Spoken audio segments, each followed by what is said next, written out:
Assalamualaikum warahmatullahi wabarakatuh. Subhanallah, alhamdulillah, wa la ilaha illallah, wallahu akbar. Allahumma shalli ala Muhammad wa ala ali Muhammad. Dipancarluaskan langsung dari Jalan Jenderal Sudirman nomor 1 Kompleks Masjid Darussalam, Sangatta Kutai Timur, Suada 91,1 FM, Radio Informasi dan Inspirasi Keluarga. Alhamdulillah sahabat saudara, malam hari ini edisi 14 Rabiul Awal 1445 Hijriah bertepatan dengan tanggal 29 September 2023. Sahabat siar Anda Bang Darda kembali dapat menyapa sahabat di program Inspirasi Malam. Baik sahabat saudara, kita awali jumpa kita dengan mengucapkan basmalah. Bismillahirrahmanirrahim. Apa kabarnya sahabatku semua? Semoga senantiasa sehat ya, selalu berbahagia dan dalam lindungan Allah Subhanahu wa taala. Amin ya rabbal alamin. Ya sahabat saudara, kemarin kita baru saja masuk di tanggal 12 Rabiul Awal 1445 Hijriah, yang mana di tanggal tersebut biasanya di Indonesia ada peringatan Maulid Nabi Muhammad SAW. Nah, insya Allah malam hari ini kita akan mendengarkan ceramah Maulid baginda Nabi Muhammad SAW bersama Ustadz Dasat Latif. Selamat mendengarkan dan tetap stay tune di sini.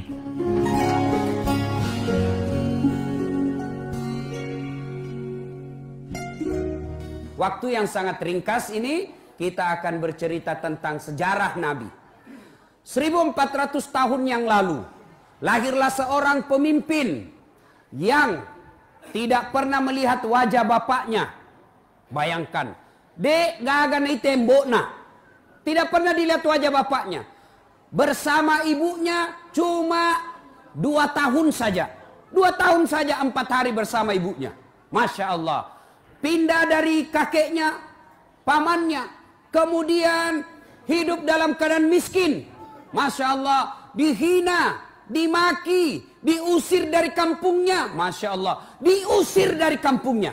Siapa yang usir? Pamannya sendiri. Siapa yang perangi? Sepupu satu kalinya sendiri. Siapa yang menghinanya? Satu kampungnya. Tapi luar biasa, dalam keadaan tekanan seperti itu, dalam tekanan penderitaan seperti itu, dalam himpitan ekonomi miskin seperti itu, meskipun tidak pasang baleho, tidak pernah bikin medsos, tidak pernah punya Facebook, tidak pernah punya Twitter, tapi alhamdulillah bisa menjadi pemimpin yang bukan hanya diakui oleh umatnya, tapi juga diakui oleh mereka yang tidak menjadi umatnya. Bayangkan, bukan hanya umatnya yang akui, umat lain pun mengakuinya. Non-muslim pun mengakuinya. Woi, enggak usah lihat itu yang masuk dari pintu. Lihat saya. Woi, enggak usah lihat yang pintu masuk dari itu. Dan makanya lain kali kalau mau di depan, cepat datang. Supaya tidak mengganggu konsentrasi. Nah, itu bagian dari godaan setan. Saya karena kalau ceramah ada kegiatan lain tersinggung saya. Coba buka jendela, buka lewat pintu. Cocok ini? Buka jendela. Ya, ibu bapak, saudara-saudara sekalian, berhasil menjadi pemimpin yang bukan hanya diakui oleh umatnya. Kalau umatnya saja akui ya wajar, tapi ini luar biasa. Kenapa? Diakui mereka yang tidak umatnya. Siapa? Ketika ditulis sebuah buku yang berjudul 100 Tokoh Dunia. Yang menulis buku ini bukan umat Islam, tapi siapa yang menjadi ranking pertama di antara 100 tokoh dunia itu? Dialah Muhammad sallallahu alaihi wasallam yang malam ini kita peringati maulidnya. Rasulullah sallallahu alaihi wasallam tidak pernah melihat wajah bapaknya, tapi berhasil menjadi pemimpin yang kepemimpinannya bukan hanya diakui oleh umatnya, tapi juga diakui oleh mereka yang tidak menjadi umatnya. Nah, ibu bapak, saudara-saudara sekalian, usia beliau masih 2 bulan dalam kandungan, wafat bapaknya. Kemudian usia 4 hari setelah melahirkan, keluar dari rahim ibunya, diambil sama ibu susunya, Halimatus Sa'diyah. Dari Halimatus Sa'diyah balik usia 4 tahun, kembali ke ibunya, pergi ziarah kubur. Nah, pergi ziarah kubur bersama ibunya, ini maknanya tidak dilarang ziarah kubur. Boleh pergi ziarah kubur dengan catatan tidak meminta-minta di kuburan.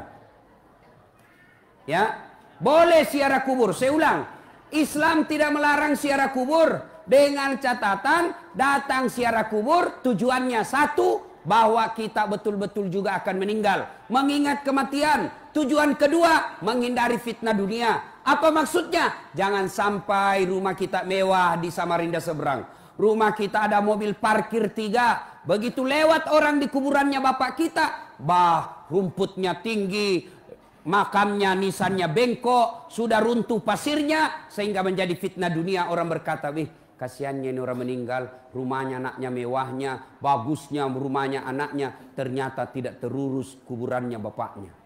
Itu tujuannya ziarah kubur. Jadi jangan lagi pergi minta-minta. Biasa kita itu dulu Riolo Romai. Kalau selesai pengantin kita pakai baju kemeja putih, pakai songkok baru, pakai lipat sabde. Sama itu istrinya pergi ziarah kubur ditemani bapaknya. Baru duduk di depan kubur, nah bilang bapaknya, "Oh ambo, katu kasih anakmu pure boting, illo doang ngikasih masempo dan lekna, beleng-beleng." Kenapa ada orang mati doakan orang hidup? Orang hidup doakan orang mati. Tidak boleh orang minta-minta sama orang meninggal, itu sudah mati. Ya, ada yang lebih parah. Dia bilang apa? Ada tawa kembarnya buaya. Mana ada orang manusia kembar buaya? Kalau manusia jadi buaya darat mungkin ada. Ya, tidak boleh itu percaya begitu ada orang kembar binatang. Tidak ada itu. Ya, nah sudah ziarah kubur Nabi, pulang di desa bernama Afwa, sakit ibu beliau, lalu meninggallah Siti Aminah di desa Afwa itu. Yatim Nabi.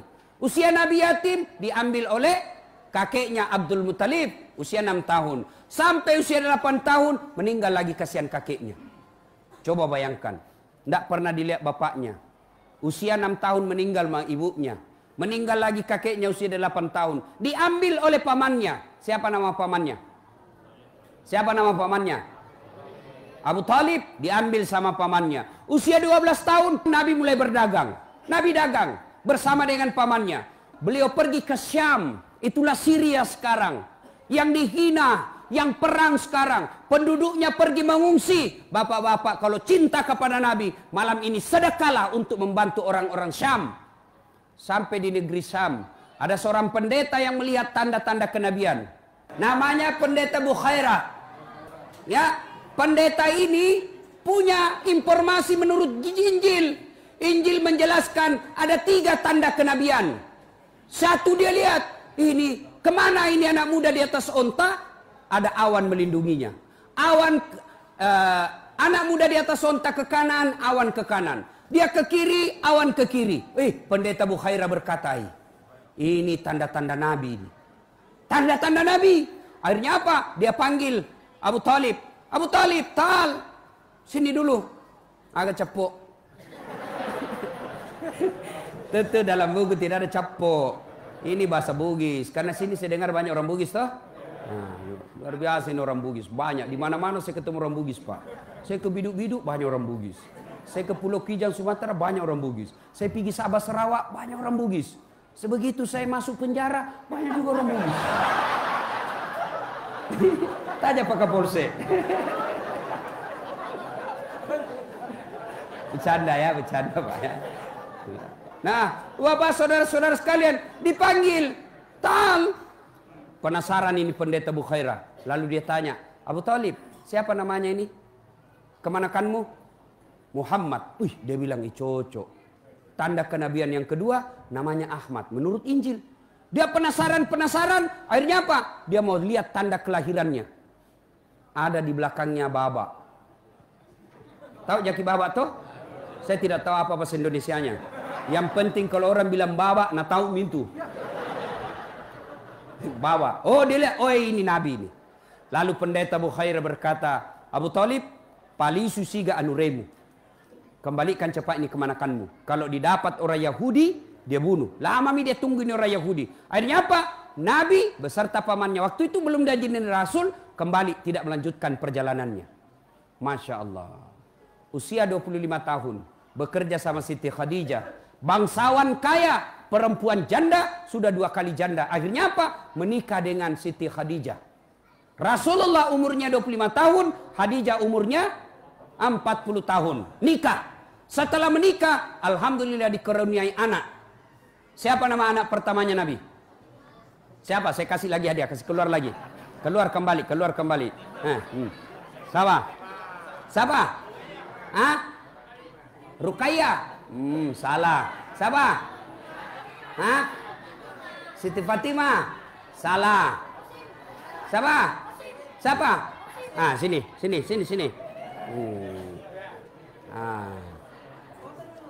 Foto cepat. Ya, sebelum jawab pertanyaannya Pak Ustadz, ada passwordnya. Siapa namanya neneknya Ustadz Dasat? Apa? Jawab nih mamaku. Selama uangku ini. Siapa namanya? Lain kali kalau ada begitu dek, sebut kau saja, sembarang kau sebut, belum tentu ini orang tahu, tahu juga. Siapa namanya anak pertamanya Nabi? Qasim. Qasim. Makanya Nabi juga disebut Abul Qasim, bapaknya Qasim. Hadiah. Beda tuannya Ustaz dengan uang Kapolsek? Beda rasanya, bos. Nah, ibu bapak, siapa yang tahu berapa anaknya Nabi? Berapa? 2, 3, berapa? Berapa? Angkat tangan. Siapa? Berapa? Berapa? Mana? Terlalu jauh ibu. Siapa yang tahu berapa anaknya Nabi? Anak muda ini. Berapa anaknya Nabi? Berapa? Tidak ada yang tahu. 7. Karena jauh sekali ibu tidak dapat hadiah. Hadiahnya dari Allah ya. 7 anak Nabi. Berapa laki-laki, berapa perempuan? Ayo. Siapa yang tahu? 3 laki-laki, 4 perempuan. Ambil hadiahnya. Cepat. Wih, cepat. Jangan juga lama-lama, bapak kena syuting. Ya, berapa laki-laki? 3. Berapa perempuan?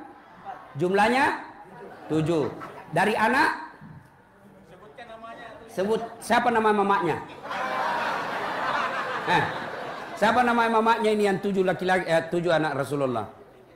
Ya? Nama mamanya? Nama mamanya. Jadi nama mamanya Khadijah. 6. Yang 1 anak bungsunya dari ibunya beda dari istri beliau Rasulullah yang hadiah dari Raja Mesir. Dikasih nama anak terakhirnya namanya Ibrahim, meninggal usia 11 bulan. Silakan hadiahnya. Oke. Ya, alembo itu melampir sungakmu. Monggo. Hatur nuwun. Ibu bapak, saudara-saudara sekalian. Usia Nabi setelah menikah 40 tahun. Usia Nabi kemudian 40 tahun. Dia mulai gelisah. Kenapa ini orang Mekah menyembah batu? Kenapa menyembah patung? Nabi gelisah. Ini yang disebut kepekaan sosial. Kasihan dia lihat. Kenapa ini kodong sekampungku na batu na sembah? Akhirnya apa? Nabi selalu merenung di gua. Siapa yang tahu nama guanya? Siapa? Gua Hira, semua tahu jadi tidak dikasih hadiah. Merenung Nabi di Gua Hira. Akhirnya pada malam 17 Ramadan dipeluk Nabi. Iqra, baca. Nabi bilang, saya tidak tahu membaca. Baca, saya tidak tahu membaca. Akhirnya Nabi ketiga kalinya lalu berkata, Iqra bismi rabbikal ladzi khalaq. Baca atas nama Tuhanmu. Akhirnya apa? Dilantiklah Nabi menjadi Rasul pada usia 40 tahun. Pulang dari menerima wahyu, pulang dari itu, kemudian Nabi sampai ke rumah beliau. Bib. Nabi mana? Sudah lapor? Wih, Ustaz sana. Nah, ibu saudara-saudara sekalian, usia 40 tahun. Lalu Nabi pulang. Dengar baik-baik, ini yang penting. Nabi pulang dan berkata di rumahnya, Bu, kedinginan saya, kasihan, selimuti saya. Bu, kira-kira kalau ibu 3 hari suami pergi, pulang tidak ada kabar. Selama pergi tidak ada kabar, pulang kedinginan. Lalu berkata, ibu, selimuti saya. Kira-kira apa jawaban ibu?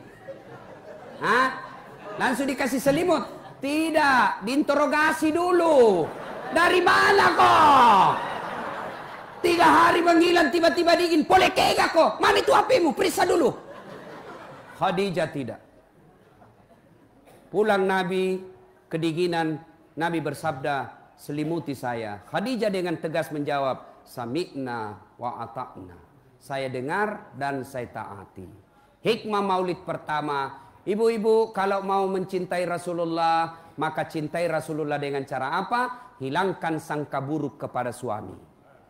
Banyak rumah tangga yang berantakan, kenapa? Karena selalu sangka buruk sama suaminya. Telepon suaminya dari pagi sampai malam tidak ada jawaban. Sangka buruk, pasti ada cewek di sampingnya.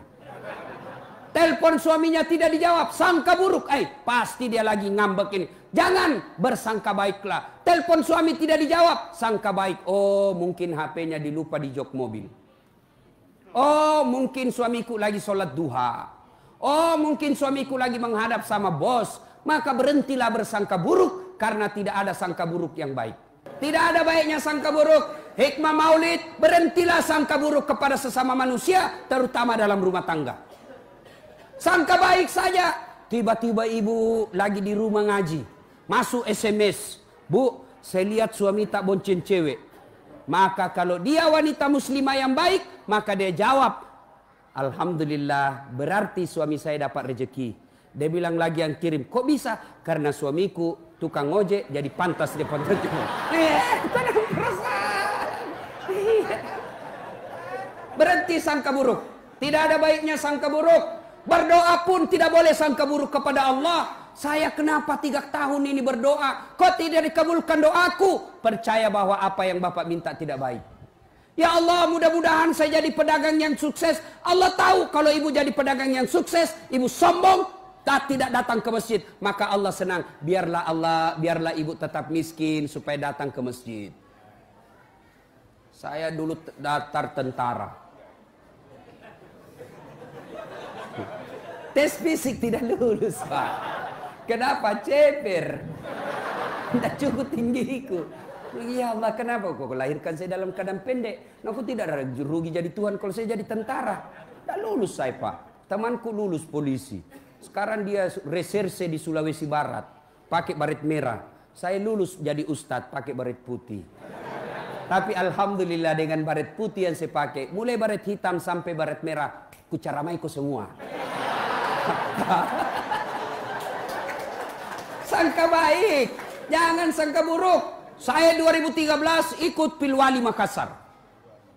Dia bilang orang, kalah ki Ustaz? Tidak. Siapa bilang saya kalah? Cuma yang menang lebih banyak suaranya. Sangka baik. Saya tidak pernah sangka buruk. Alhamdulillah, dengan tidak terpilih di sana, saya bisa kemana-mana ceramah. Baru lagi saya pulang dari Jepang. Sebelumnya dari Amerika. Sebelumnya dari Itali. Tahu Itali? Tahu Itali? Tahu? Tahu? Ah, tahu? Tahu Itali? Itu sampingnya. Coba luar biasa. Dengan begitu Allah kasih yang terbaik. Maka hikmah maulid ini, berhentilah sangka buruk. Sangka baik kepada Allah, kepada sesama manusia, terutama dalam rumah tangga. Jangan ada sangka buruk. Ada sesuatu, bawa ke sangka baiknya. Kenapa suamiku ini 2 hari saya telepon-telepon tidak aktif HP-nya. Sangka baik. Oh, kasihan barangkali HP-nya dicuri orang. Tenang perasaan. Kenapa ini orang dari tadi saya hubung-hubungi tidak ada. Oh, sangka baik. Oh, mungkin dia sibuk. Insya Allah orang yang sangka baik tidak rusak hatinya. Hati yang bersih akan baik dia punya hidup dunia akhirat. Sudah naik. Kemudian Nabi ada yang tanya. Ustadz, Nabi itu kan tidak tahu membaca. Tidak tahu menulis. Apa dia bodoh? Tidak. Tidak tahu membaca, tidak tahu menulis, tidak identik dengan bodoh. Kenapa? banyak orang dulu Pak, termasuk nenekku, tidak tahu membaca, tidak tahu menulis, tapi jago berdagang. Coba, banyak orang tidak tahu menulis, tidak tahu membaca, tapi nah hafal itu uang. Nah tahu, 10.000 ini, 20.000, dia tahu. Berarti tidak tahu membaca, tidak berarti bodoh. Rasulullah tidak tahu membaca, tidak tahu menulis. Apa hikmahnya? Untuk menghindari fitnah bahwa Quran itu karya dan tulisannya Muhammad. Mereka mau menuduh bahwa Quran itu karya Muhammad, Quran itu ritilan Muhammad. Mereka tidak bisa lakukan tuduhan itu. Kenapa? Terbukti dalam sejarah Muhammad sallallahu alaihi wasallam tidak tahu membaca dan menulis. Tapi apa dia bodoh? Tidak. Mana buktinya?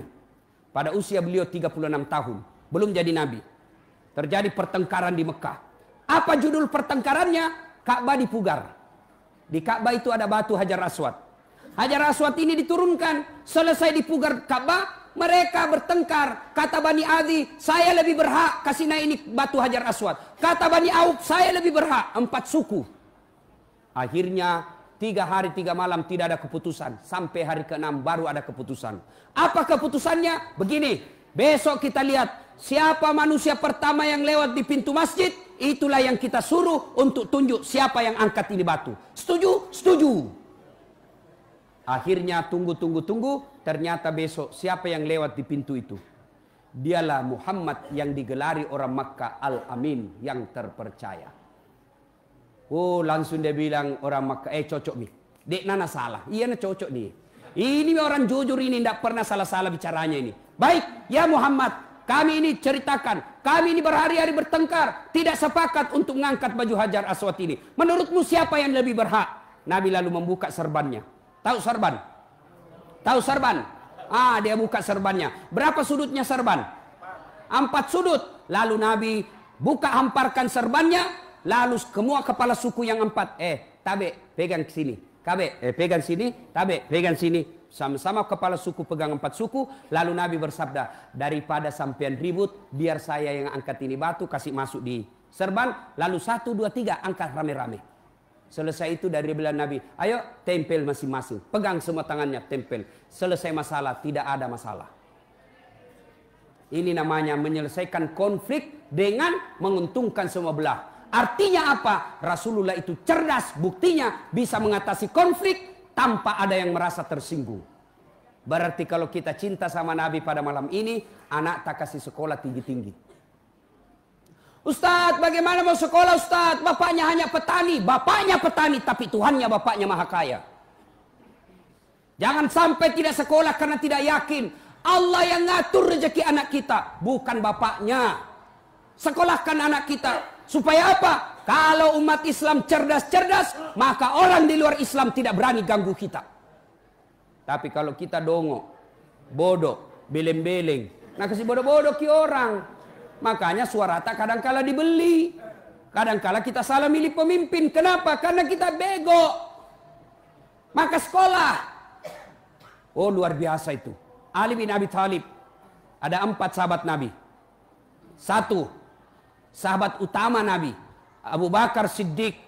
Beliau adalah orang yang paling bijaksana dalam berbicara dan mengambil keputusan.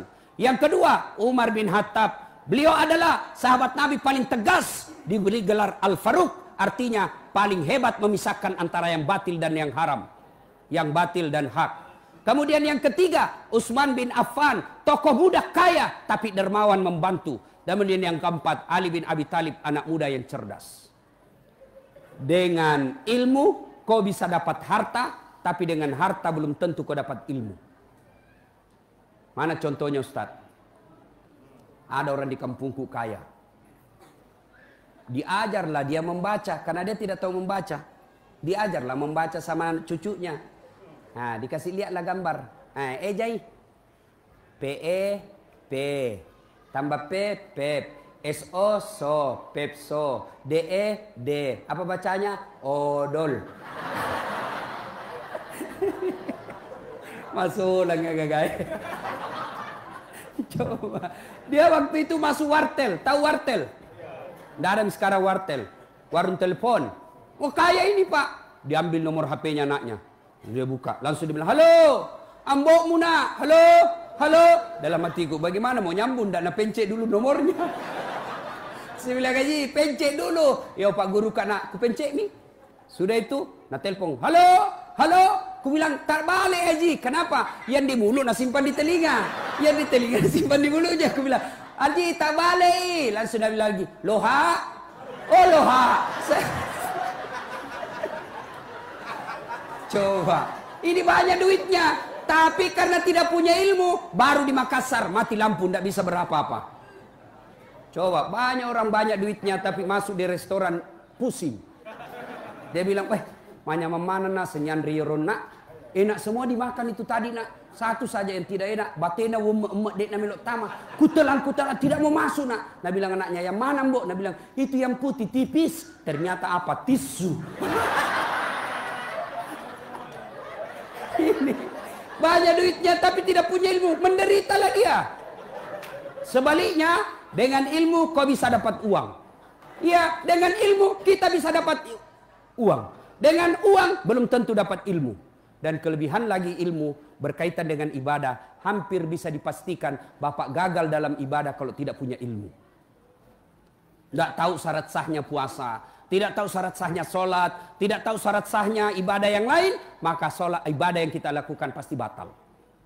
Contoh ya, ada orang sholat, tidak ada ilmunya. Sholat takbir, aneh-aneh takbirnya. Dia begini, Allah. Begini. Takbirnya begini. Saya bilang, kadang-kadang baik. Lain juga ilmu nak kuliahnya aja. Saya datangi, saya itu kelemahan saya. Kalau ada saya lihat aneh-aneh, saya tidak puas sebelum saya tanya. Saya tanya lah itu. Garo. Apa dia bilang, nak, saya tulis Allah. Ya kan ini coba lihat. Iya toh, Allah. Oh iya tahu, masuk akal. Saya bilang, siapa ajar kita? Dia bilang, nenekku. Aku bilang, nenekmu Nabi. Coba. Itu. Ada lagi yang takbir begini, Allah. Dia kan begini. Saya tanya apa lagi itu? Nah bilang, satu Tuhan. Oh iya masuk akal. Mana dalilnya? Tidak ada. Bisa juga saya bilang, satu istri, tetap satu. Tidak boleh. Ada lagi orang sholat, ibadah, di sampingnya orang tua, dia kasih goyang jari-jarinya. Ini anak muda tidak mau kalah, nak kasih kencang. Saya tanya kenapa begitu? Karena ini sudah tua Ustaz Lobek nih. Saya masih full cas, Anda boleh. Ibadah kita bisa berantakan kalau tidak punya ilmu. Dan kita beribadah dengan susah karena tidak punya ilmu.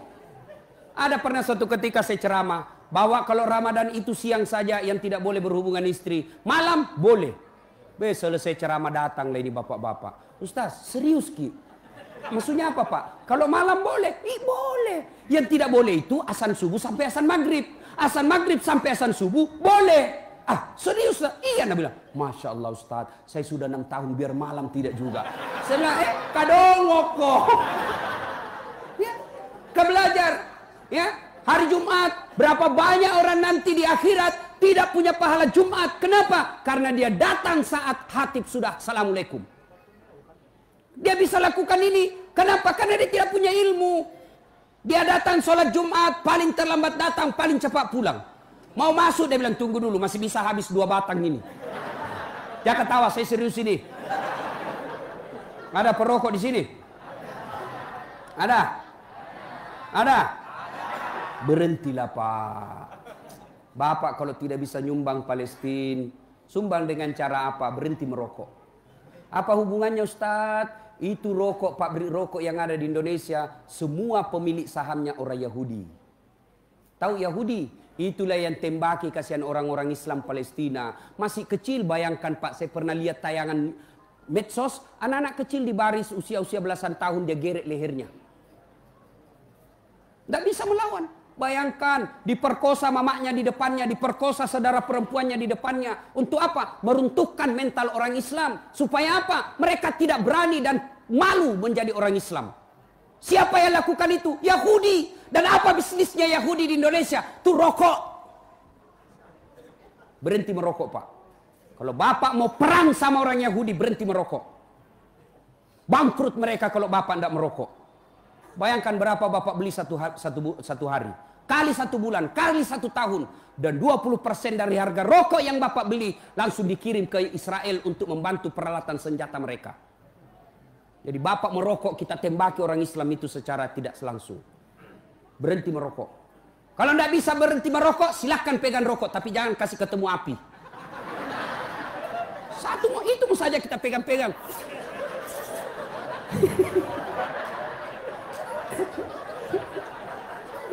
Ya toh ada si diet apa? Tidak ada bedanya. Cuma bedanya ada warnanya kalau dibakar. Yang tidak dibakar kan angin juga itu yang keluar. Kan sama, cuma ada warnanya kalau ada rokoknya. Ya sudah, kalau Bapak tidak bisa merokok, berhenti ya begini saja. Ya kok ketawa, serius saya ini bos. Ya, kalau Bapak cinta sama Nabi, berhentilah merokok. Sudah, tidak usah panjang cerita. Kalau Bapak betul-betul cinta sama Nabi sama tahun ini, wujud konkretnya nyata, berhenti merokok. Tidak ada hadis yang menjelaskan Nabi merokok. Ada Bapak pernah dengar Nabi menunggu sahabat yang datang sambil merokok 2 batang? Tidak ada. Saya juga biasa langsung ilfil kalau lihat Ustadz ada merokok. Aduh, tidak masuk akal saya juga itu biasa. Dia berhenti. Mohon maaf kalau ada di sini. Mohon maaf. Ini tujuannya dakwah. Kalau tidak bisa berhenti, bangun sholat tengah malam. Ya Allah, berikan saya kemampuan. Hindari kecanduan ini. Tanpa bimbinganmu, ya Allah, saya tidak bisa berhenti. Ya Allah, saya berhenti. Saya niatkan tabungan uangku. Saya mau pergi ke Baitullah bersama Ustaz Dasar. Sini nih, daftar cepat sama saya. Ibu bapak, saudara-saudara sekalian. Sudah, berhentilah. Nah, selanjutnya.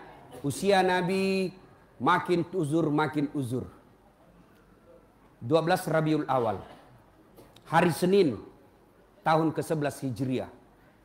Rasulullah SAW sakit. Rohnya Nabi cabut naik ke atas meninggalkan telapak kaki. Dingin betis beliau sampai ke paha, sampai ke perut, sampai ke dada, sampai ke kerongkongan. Ketika hari kebangkitan, dibangkitkan Nabi. Nabi manusia pertama yang dibangkitkan. Dia gosok matanya begitu bangun berhadapan dengan Jibril. Lalu Nabi berkata, "Ya Jibril, hari apa ini?" Jibril menjawab, "Ini hari kebangkitan." Kalau ini hari kebangkitan, siapa dia cari Nabi? Apa beliau cari bapaknya yang tidak pernah dilihat?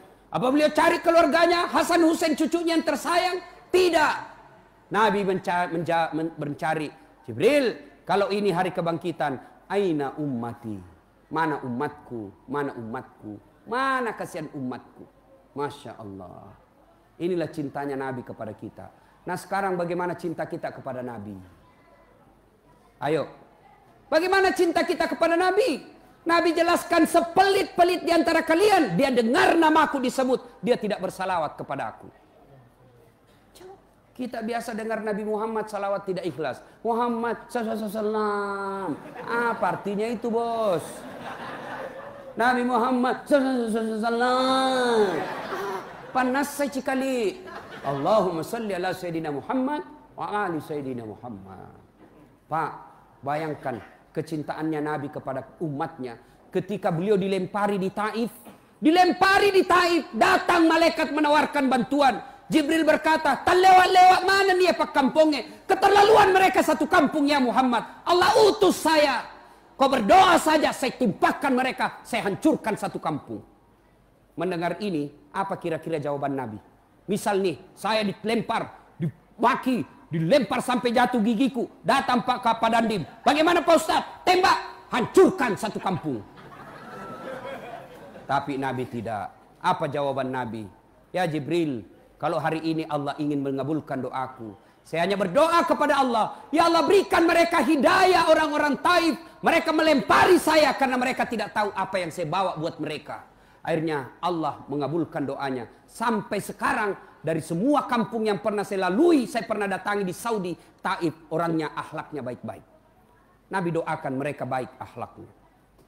Nah, itulah cintanya Nabi kepada kita. Nah, kita sekarang mana cinta sama Nabi? Tulis saja nama Nabi kita malas. Namanya Muhammad Jabbar. Namanya Muhammad Faisal. Apa kita tulis Muhammad? Tidak, kita tulis saja M. Faisal. Apa itu M? Makan. Apa itu M? Minum. Apa itu M? Mabuk? Tidak, tulis yang lengkap. Muhammad Faisal. Jangan kau tulis-tulis ringkas itu nama Muhammad. Muhammad Faisal, M Faisal. Atau biasa juga tulis Muh. Apa itu Muh? Marah Nabi itu kalau namanya dirusak-rusak begitu. Tulis yang lengkap. Muhammad Faisal. Lebih Faisalnya kau ringkas. Muhammad F.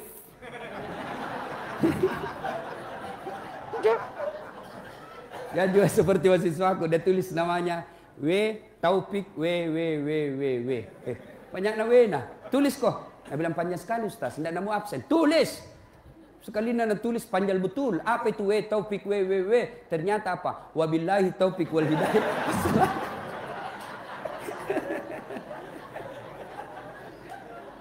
Cinta sama Nabi, ayo tulis nama dengan sebaik-baiknya. Itu bagian kecintaan kepada Nabi. Dengar nama Nabi disebut, selawat kepada Nabi. Nah ini lagi cinta kepada Nabi. Mohon maaf kalau ada bisnis begini. Apa itu? Prawedding. Foto-foto sebelum menikah. Itu ajaran dari Taiwan. Apa itu foto prawedding? Belum paku menikah, belum halal, kau sudah pergi baku peluk-peluk. Nah dek pengusaha. Ini kita dikasih bodoh-bodoh orang yang cari kerja. Mereka yang foto-foto begitu mereka cari kerja. Akhirnya apa? Dikasih bodoh-bodoh lah kita. Foto sebelum menikah boleh foto, tapi jangan kasih baku peluk. Belum halal. Yang ngundang haji, ikut mengundang ulama, gedungnya Islamic Center, tapi foto pengantinnya kok begini. Kalau mau ada fotonya silakan. Foto sebelah kanan perempuan dengan keluarganya, silakan. Foto sebelah kiri laki-laki dan keluarganya. Jangan kasih baku peluk. Ini tidak nak kasih baku peluk. Di atas sepeda, pakai payung, mau pijual ikan. Tabe, ya kasih naik sedikit, ya kasih masuk tangannya, ih beleng-beleng. Jangan ada begitu Pak. Baru-baru saya hadiri pernikahan, dengan bangganya dia bikin videonya, baku peluk-peluk sebelum menikah. Lalu dia bilang redaksi kalimatnya, ucapannya, bersangkutan berpacaran semenjak SMA. Apaan Tomakuras Siri itu begitu? Dengan bangga dia sebut bahwa dari SMA dia pacaran. Apa itu pacaran? Merusak-rusak agama Islam. Yang lebih parah lagi kita sampai kita tidak dikasih alternatif untuk sunnah. Apa itu? Standing party. Tahu ki standing party? Pesta berdiri. Tidak dilarang. Tapi kami yang mau sunnah, tidak boleh makan sambil berdiri, tidak boleh minum sambil berdiri. Kami mau melaksanakan sunnah, tapi tidak ada kursi. Akhirnya masa kita mau jongkok minum begini? Nah syuting ki orang foto Ustaz saat lagi jongkok. Terpaksa apa? Kita keluar tidak makan padahal enak makanan. Kita mau makan, melanggar sunnah. Kita tidak makan, labai dan lee. Jangan ketawa Pak, serius ini Pak. Kalau kita cinta sama Nabi, berhenti pesta-pesta seperti itu. Itu melanggar sunnah. Kalau kita cinta sama Rasulullah, tegakkan sunnah yang sederhana-sederhana. Apa yang sederhana-sederhana? Biasakan setiap mau tidur, doa dulu, itu sunnah. Tidak usah banyak-banyak. Kalau ibu-ibu tidak bisa Senin Kamis, yang gampang-gampang. Pakai baju kanan dulu masuk dengan ucapan Bismillahirrahmanirrahim. Sunnah. Buka baju, Bismillahirrahmanirrahim. Keluar semuanya, Alhamdulillahirrabbilalamin. Yang ketawa, serius kah ini? Yang sederhana saja dulu. Jangan biasakan makan dan minum sambil berdiri. Karena itu bagian minum dan makan bersama dengan setan. Nah, kalau kita betul-betul sunnah mencintai Nabi, Jami banyak cerita. Nabi pernah suatu ketika bersabda, saudara-saudara sekalian, laki-laki tetangga dengan masjid wajib datang berjamaah di masjid. Bubar jamaah. Tiba-tiba ada datang tunanetra. Ya Rasulullah, bagaimana saya? Nabi bersabda, kau lain. Pergi nih. Belum jauh dipanggil lagi. Tal. Kenapa? Kau dengar azan di masjid? Saya dengar ya Rasul. Nabi bersabda, kau wajib datang berjamaah di masjid. Tetangga dengan masjid. Dengar azan meskipun tunanetra, Nabi jelaskan, kau datang ke masjid berjamaah. Kalau ini hadis diterapkan Pak, penuh di masjid. Alhamdulillah di masjid Pak selalu penuh. Apalagi kalau subuh. Penuh sampai di luar, tidak ada di dalam. Ayo, kalau cinta sama Nabi, mari cintai Rasulullah, hidupkan sholat jamaah. Itu saja dulu, sederhana. Kalau pulang Ki Maulid hari ini, lalu mulai besok kita selalu berjamaah, berkami Maulid tahun ini. Pulang sholat tetap sholat tidak berjamaah, ai sokok mi teruntuk, telok mi bawa teruntuk, degaga teruntuk sunnah, datang Ki berjamaah. Ini apa yang sebabnya orang, saya di Makassar ada saya bentuk komunitas namanya Suling. Suling itu subuh keliling. Dan kita dari masjid ke masjid. Selesai suling kita ngopi. Apa itu ngopi? Ngobrol perkara iman. Cerita-cerita. Insya Allah berkah hidup. Datang Ki berjamaah Pak. Terutama ini muka-muka yang sudah muka sakaratil maut.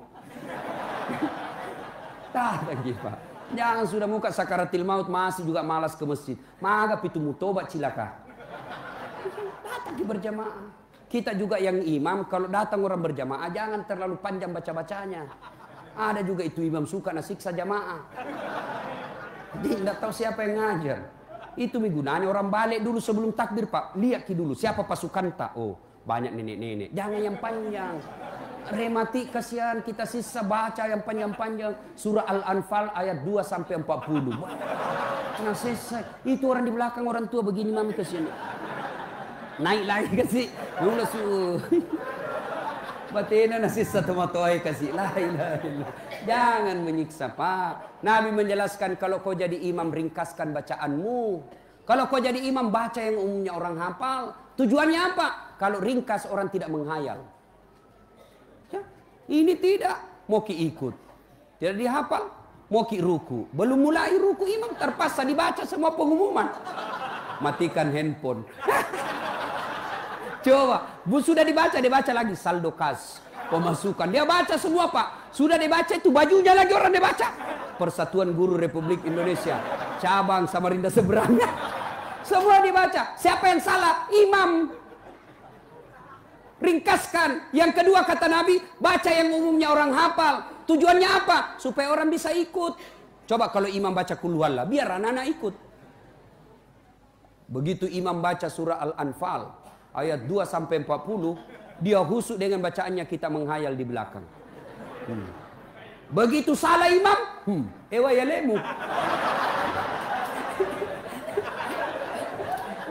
Siapa mau bantu kau tidak dihafal bos. Ada tiba-tiba sholat. Lu tidak tahu sambungannya. Karena ada cicak jatuh dekat kepalanya. Stres. Orang stres tidak tahu apa sambungannya. Hening. Suasana semua diam. Nah bilang ini imam. Tolong bantu di belakang. Dia bilang di belakang. Saya juga tidak tahu. Tiba-tiba ada yang berteriak. Dia bilang kalau begitu ya sudah. Allahu Akbar. Ayo. Ayo. Siapa yang salah? Siapa salah? Siapa? Imam. Maka kalau imam salah, kacau barisan. Waktu saya dulu SMP ini di kampung, sujud imam, lama sekali sujud. Ada temanku langsung angkat kepalanya, langsung, lenyap imam.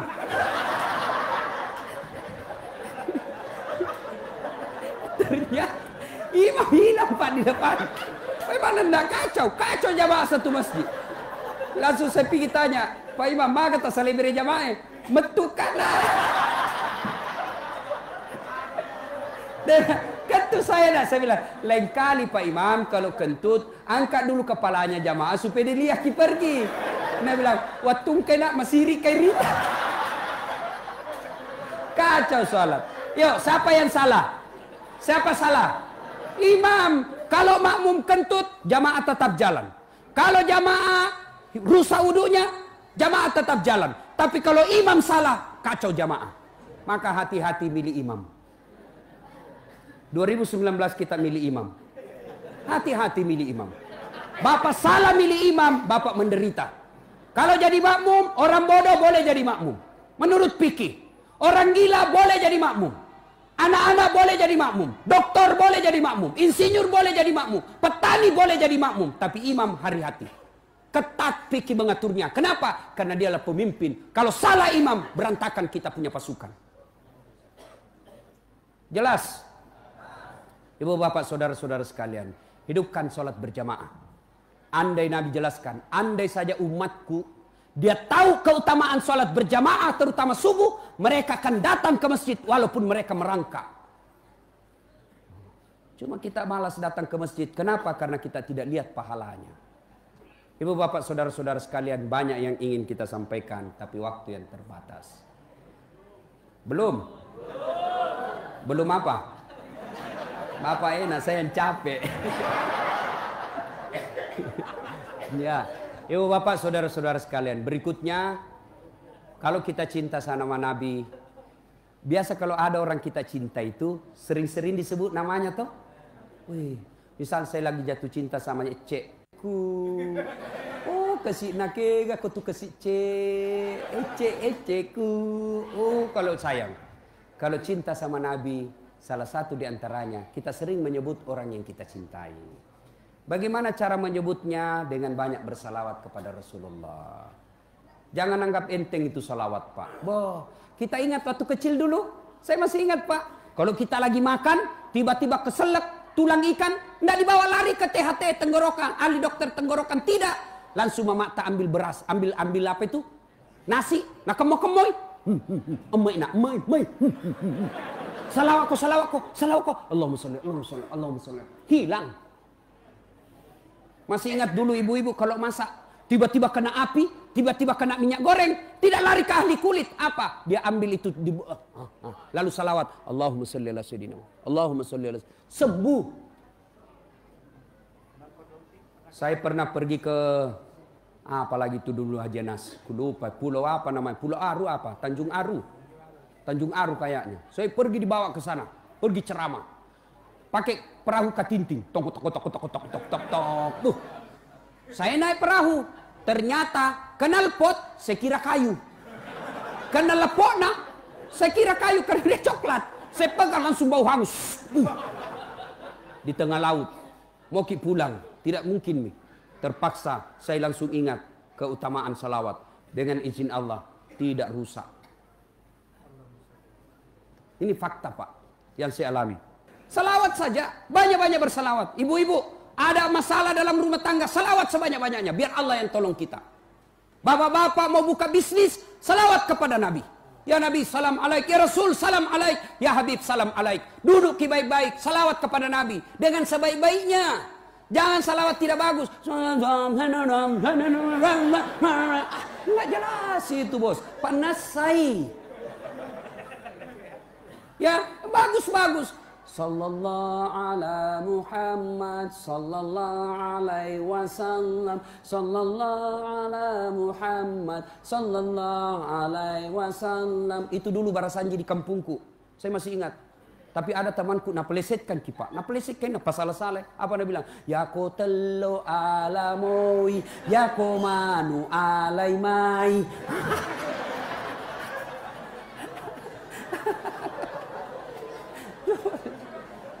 Ayo, banyak-banyak bersalawat Pak. Coba. Adik-adik, oh ini yang saya alami. Saya ujian S3. Itu orang ujian di universitas tempat saya kuliah paling cepat 3 jam. Cepat 3 jam. Saya mau ujian, masuk ke ruang ujian, saya telepon ibuku, "Mak, ilo doang enggak, Mak? Tatik siralet tu tatik 10 sikdi." Wih, lampe patuh. Dari jam 9 sampai jam 11. Wih, panjang betul. Saya bilang selesai ki berdoa, salawat ki saja sebanyak-banyaknya. Saya pun sebelum masuk saya salawat sebanyak-banyaknya. Orang umumnya 3 jam, saya tidak sampai 45 menit, saya sudah keluar. Adik-adik nih, salawat, yakinkan kecintaan kita kepada Nabi. Jangan anggap remeh itu Pak. Salah satu sebab Allah juga marah di negara kita kalau kita lecehkan ulama. Pewaris Nabi bukan presiden. Pewaris Nabi bukan menteri. Pewaris Nabi bukan gubernur. Pewaris Nabi bukan jenderal. Pewaris Nabi al-ulama'u warisatul anbiya. Ulama adalah pewaris para nabi. Berterima kasihlah kepada ulama. Dengan cara apa? Cintai ulama kita. Kita bisa tahu bagaimana cara sholat karena ulama. Kita bisa tahu bagaimana puasa bukan karena ajaran dari polisi dan tentara. Bukan ajaran presiden kita. Tapi siapa ajaran dari ulama kita. Maka marah Allah kalau ulama kita lecehkan. Kalau Allah marah, tunggu mina gocak kok. Ya? Ibu bapak saudara-saudara sekalian, salah satu cinta kepada Nabi, pelihara ulama, pelihara warisannya. Ada tiga cara mencintai orang Rasulullah. Orang biasa kalau kita cintai satu selalu disebut namanya. Maka caranya apa? Banyak-banyak bersalawat. Ya Nabi salam alaika, ya Rasul salam, salam alaika, ya Habib salam alaika, salawatullah alaika. Itu model orang-orang tua yang syahdu. Kalau model anak muda milenial lagi jogging salawat. Salatullah salamullah ala toha rasulillah, salatullah salamullah ala yasin habibillah. Itu gaya-gaya anak muda. Gaya-gaya tempo dulu. Salatullah salamullah sambil bikin pisang goreng. Ala toha rasulillah, salatullah. Itu salah satu wujud kecintaan kepada Nabi. Bayangkan, coba maki bedek. Pernah ki dengar ayat bahwa Allah juga sholat? Pernah ki dengar ayat Allah ikut puasa? Pernah dengar ayat Allah ikut haji? Tidak. Tapi ketika Allah perintah kita sholawat, innallaha wa malaikatahu yusalluna ala nabi. Allah dan para malaikatnya pun ikut bersalawat kepada Rasulullah Muhammad sallallahu alaihi wasallam. Kalau kita cinta kepada Nabi dan Rasul, mulai hari ini tingkatkan kecintaan itu dengan cara apa? Memperbanyak salawat. Imam Al-Ghazali dalam kitabnya Ihya'ul Ulumuddin mengajarkan sebuah zikir sepekan. Salah satu isi dari zikir sepekan itu, ada satu hari kita bersalawat kepada Nabi paling kurang 1000 kali. Ibu bapak saudara-saudara sekalian, inilah tausiah kita pada taklim kita kali ini. Mudah-mudahan ada manfaat. Kalau ibu bapak masih mau mendengar ceramah saya, gampang sekali. Silakan ambil aplikasi handphonenya, buka aplikasi YouTube, tag YouTube, tulis nama Das'at Latif. Keluar itu ceramaku banyak, sampai ratusan. Silakan ibu cari judul. Cara mendidik anak ada, kewajiban suami kepada istri, kewajiban istri kepada macam-macam. Silakan. Sudah itu kasih tanda begini. Ini ya. Jangan begini. Kalau kau kasih begini, nah cari kau malaikat nanti. Mana itu yang tidak suka dakwah. Kalau tidak suka, jangan kasih begini. Tidak usah begini, jangan juga kasih begini kita, bos. Ya, sudah. Jangan, yang paling penting lagi komen sedikit. Hebat Ustadz. Lebih bagus lagi, like and share. Tambah hebat lagi, subscribe. Itu yang panjang-panjang. Mau yang pendek-pendek namanya cersi. Ceramah singkat, 1 menit. Apa itu? Silakan follow saya di Instagram. Tulis nama saya Das'at Latif 1212. Das'at, D-A-S-A-D. Das'at Latif 1212. Keluar itu ceramahku yang ratusan, 1 menit. 1 menit. Sudah mi Ustaz? Ku cek, tidak mau ya Ustaz. Berarti tidak ada kuotamu Ustaz.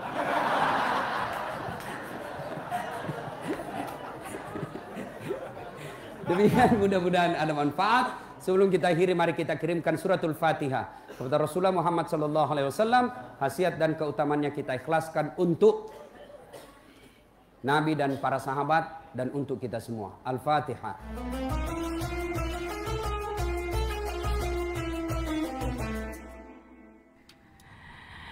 Ya, sahabat saudara, tadi sudah kita dengarkan ceramah Maulid Nabi bersama Ustadz Das'at Latif. Masya Allah, semoga menginspirasi kita semua dan semoga kita dapat meneladani apa-apa yang dicontohkan Rasulullah SAW. Amin ya rabbal alamin.